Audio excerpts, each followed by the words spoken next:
Hello mga parts, kumusta po kayo? Sana ay nasa mabuti kayong kalagayan. Welcome back to my channel. Ayan mga parts, iba na naman yung ating tatalakayin ngayon.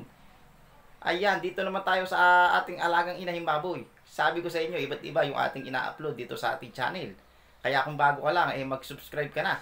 At i-click mo na din yung ating notification bell para lagi po kayong updated sa mga bago kong ina-upload na iba't ibang mga video.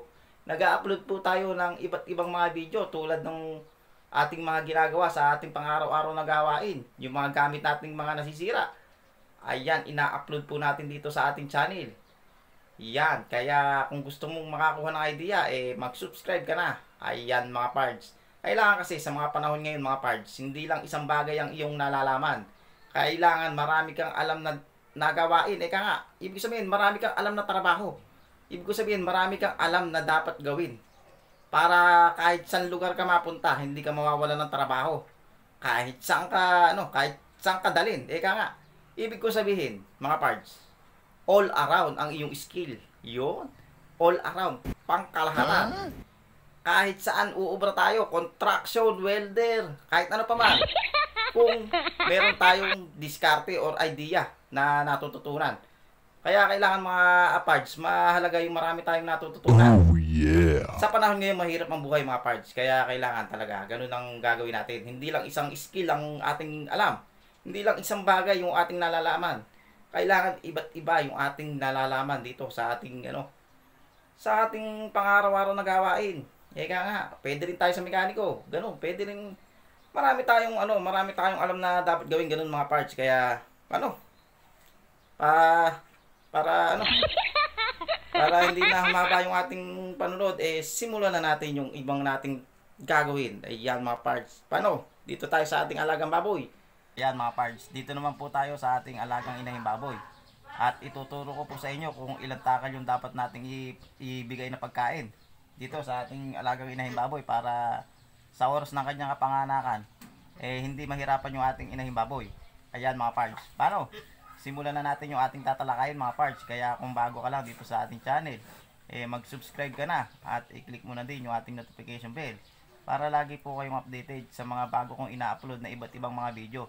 Iba't iba yung mga video nating ina-upload dito sa ating channel mga parts. Yung mga pang-araw-araw natin na ginagawa dito sa natin, sa ating bahay, yung pang-araw-araw nating mga ginagamit. Ayan mga parts. Simulan na natin mga parts.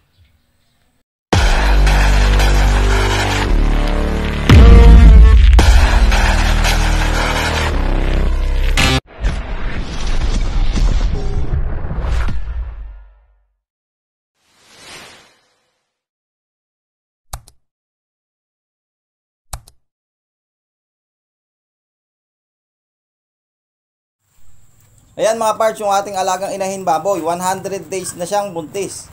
Ngayon ituturo ko sa inyo kung paano natin to papakainin ng tama. Ngayon igagayak na natin yung kanyang pagkain. Yan mga parts.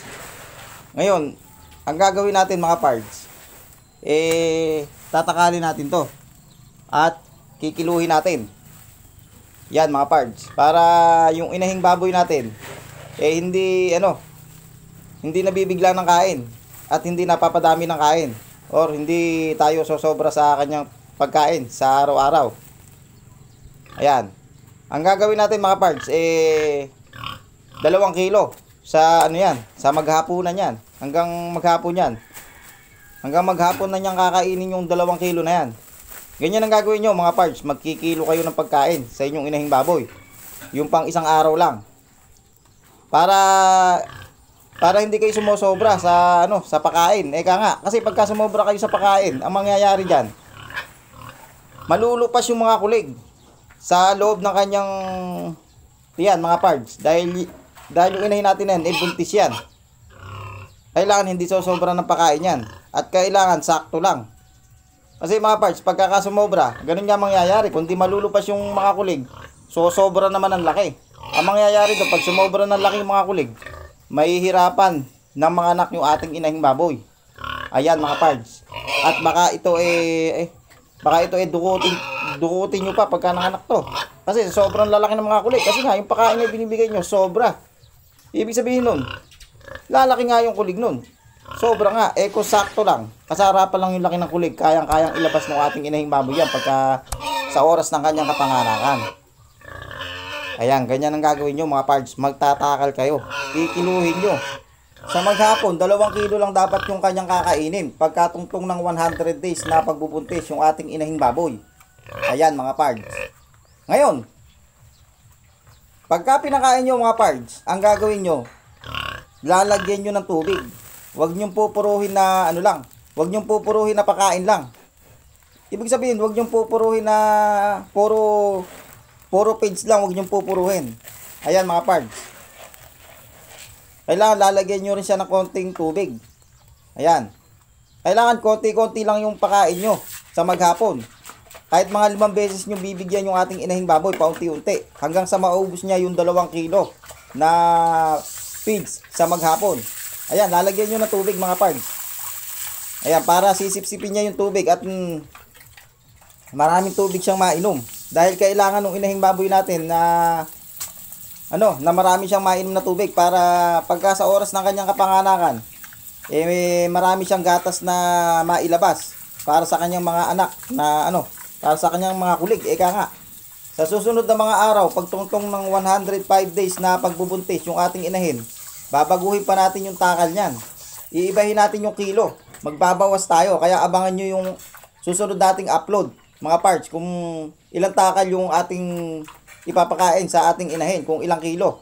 Para maging malusog yung kanyang mga kulig at hindi siya mahirapan sa kanyang panganganak. Sa oras ng kanyang kapanganakan, hindi mahihirapan yung ating inahin. Paano mga parts? Maraming po salamat sa inyong patuloy na pagsuporta dito sa ating channel.